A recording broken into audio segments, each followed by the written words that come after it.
This episode is sponsored by BibleTech.ai, scripture brought to life. Long before the modern world took shape, the boundaries between the heavenly realm and the earthly landscape became dangerously blurred.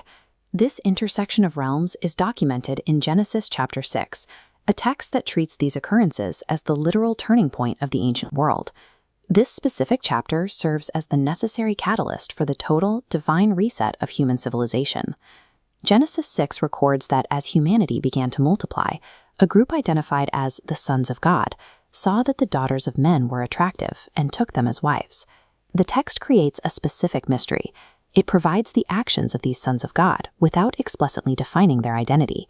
That silence has driven centuries of intense theological investigation among scholars trying to identify these actors.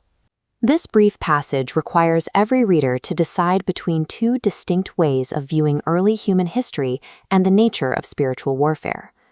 The first major camp of interpretation is known as the angelic view. This view suggests that fallen angels crossed a divine celestial boundary to mate with human women. The alternative perspective is the Sethite view. This theory proposes that the crisis was purely human.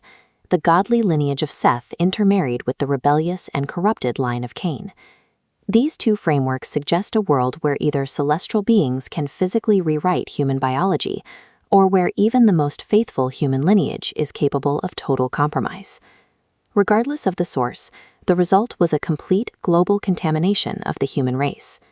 The immediate outcome of this union was the rise of the Nephilim. The biblical text identifies them specifically as the mighty men who were of old, the men of renown. While the term is most often translated as giants, their massive physical stature was only a byproduct of their primary characteristic. Their scale represented a peak of unbridled corruption and pride, signaling a world that had completely turned its back on its creator. The Nephilim were the living symbols of a civilization defined by violence and the total rejection of divine order. Genesis 6:5 describes the end result of this era. Every inclination of the human heart had become only evil, all the time. Moral depravity became the defining atmosphere of the earth during the reign of these figures. Their status as men of renown in the eyes of the world stood in direct opposition to the absolute grief they caused their creator. This story ends not with the continued fame of the Nephilim, but with the rising waters of the Great Flood.